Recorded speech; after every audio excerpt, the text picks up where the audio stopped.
அனைத்து காமராஜரின் அன்பு பேரமர்களுக்கும் இந்த மாலை நேரத்தில் வணக்கத்தை தெரிவித்துக் கொள்கிறேன்.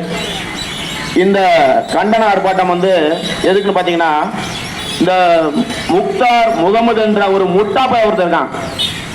அவன் ஒரு 10 ரூமுக்குள்ள உட்காந்துக்கிட்டு, அதுக்கு ஒரு பாஸ்டர், அவன் ஒரு விளங்காத பையன், இந்த 2 பேரும் சேர்ந்துக்கிட்டு ஒரு ரூமுக்குள்ள உட்காந்துக்கிட்டு ஏதோ புருஷ மொண்டாட்டி குசு குசுன்னு பேசுற மாதிரி ஒரு யூடியூப் ஒரு 20,000 ரூபாய் செல்ல வச்சுக்கிட்டு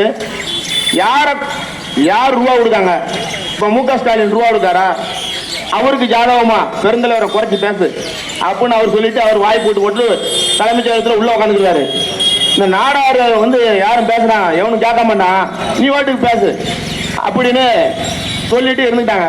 இந்த முக்தார் முகமது நீதான் பெருந்தலைவர் காமராஜர் இந்த நாட்டுக்கு ஒண்ணுமே செய்யல, அவருக்கு கட்டின அனபுற ஓட்ட வந்துட்டு அப்படி இப்படின்னு வதந்தியை கிளப்புறான்.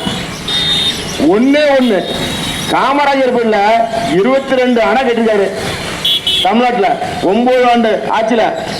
அது போக பள்ளிக்கூடம் மட்டும் 13,000 பள்ளிக்கூடம் திறந்திருக்காரு. இதே போல தொழிற்சாலை, ஐடி, நம்ம மருத்துவ படிப்புக்கு எல்லா வசதியும் அடிப்படையில் செஞ்சது காமராஜர் தான். எத்தனை வருஷம்? 9 வருஷம். அந்த 9 வருஷம் கடந்து இன்னைக்கு 50 வருஷம் ஆட்சி நல்லாட்சி கொடுத்தோம் சொல்லிடுறா பெண்ணேடா.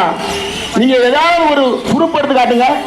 நீங்க இப்ப சமீபத்தில் திருச்சியில ஏவா வேலு ஒரு பாலம் கட்டினாயா, காமராஜர் கட்டில இருந்த அணையில இருந்து தண்ணியை திறந்து விட்டாங்க பாரு, பாலம் அடிச்சுட்டு போயிட்டு கோடி 200 கோடி. இதுதான் உங்க சாதனை. சாதாரண உங்களால ஒரு ஆத்துக்குள்ள ஒரு பாலத்தையே உங்களுக்கு சரியா கட்ட முடியல. இன்னைக்கும் காமராஜர் கட்டின தொட்டி பாலம் அணைய போய் பாடுறா அட்டாம, அங்க இருந்து தண்ணி எப்படி போகுது, எத்தனை உயரத்துல இருந்து போகுது, அந்த இதுல ஒரு விரிசல் கூட இல்ல. அவர் தானே காமராஜர். அவரோட வரலாறு நிக்கும். 50 வருஷம், 100 வருஷம், 200 வருஷம்னாலும் எந்த பொம்பனால இருந்தாலும் அவர் பேர கலங்கப்படுத்த முடியாதா? நீங்க நினைக்க உங்க பிராண்ட வச்சு நீங்க மக்களை தசை திருப்பி இந்த 500 ரூபாய் ஓட்டு கொடுத்தேன், செம்பரியாடு கூட்டம் ஓட்டு போட்டு நிக்க, இதே கூட்டம் ஒரு நாள் எழுந்து நிற்கும்.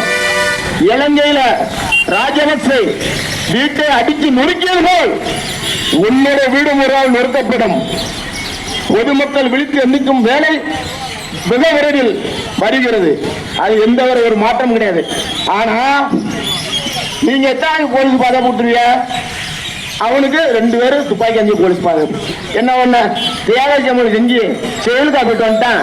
ஒரு மயிரும் கிடையாது. உம்மாடா ஒரு அடகாத்த நாய் மாதிரி வீட்டுக்குள்ள இருக்கான். ஏன்னா நீ எத்தனை நாள் இருப்பா? எத்தனை நாளைக்கு இருப்ப? நீ சென்னை விட்டு நீ எங்க வந்தாலும் காமராஜர் தொண்டவன் நாக்கு அறுத்து பப்பாண்டா கிண்டில. இந்த பதிவு கண்டிப்பா நடக்கும். நீ வீட்டுக்குள்ள இருக்கிற மக்கள் உனக்கு சாப்பிட்டு நீ வெளியே வந்து பாரு, நாயை கொண்டு வர அடி விடுவ. அதுல எந்த ஒரு மாட்டுக்கிறது கிடையாது.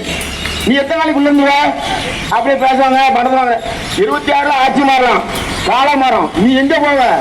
பெருநாய் மாதிரி அடிவ, அடி விட்டு சாவு பண்ணி. அந்த அளவுக்கு நீ பெருந்தலைவரை பேசினாப்புல பெரிய வந்தாரா தம்பி? நீ 10 ரூம் கூட இருக்க முடியும். வெளியே எங்க வந்து முடிஞ்சா அவர் கட்டின அணைய ஒவ்வொரு அணையா போய் எடுத்து குறுப்போட போடு. இன்னைக்கு வருஷம் 70 வருஷம் ஆகுது. ஏதாவது ஒரு இல்ல ஒரு டேமேஜ் இருந்து சொல்லு. இன்னைக்கு கட்டின ஒரு பஞ்சாயத்து போடு 30 லட்சம் போடுது எஸ்பேட்டு வெடிச்சுக்கிட்டு இருக்கா. 100 வருஷம் வரலாறு நீ அழிக்க. வரலாறு 30 வருஷம் நிக்காத.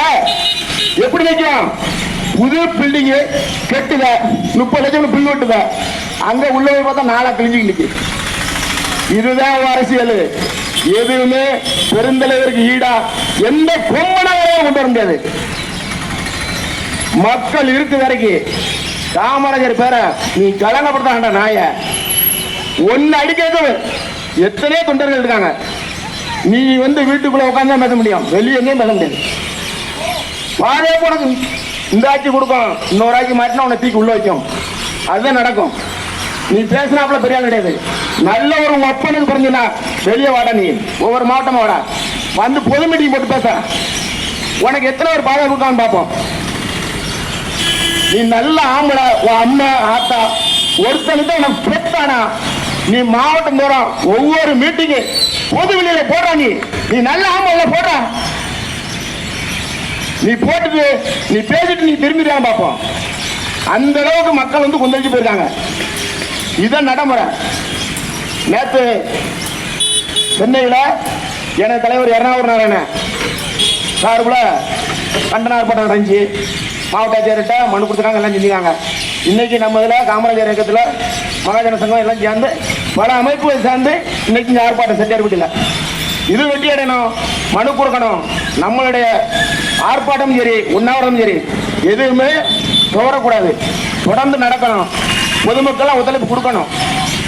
ஏதோ பேசுறாங்க வைக்காங்க கேட்கறாங்கன்னு போகக்கூடாது. யாரா இருந்தாலும் சரி, பெருந்தலைவர் காமராஜரை கலங்கப்படுத்துறான், அவன் எவ்வளவு பெரிய ஆளா இருந்தாலும் சரி தட்டி கேட்கணும். அதான் நம்ம நாடார இனத்துக்கும் பெருமை, நம்மளுக்கும் பெருமை. நன்றி, வணக்கம்.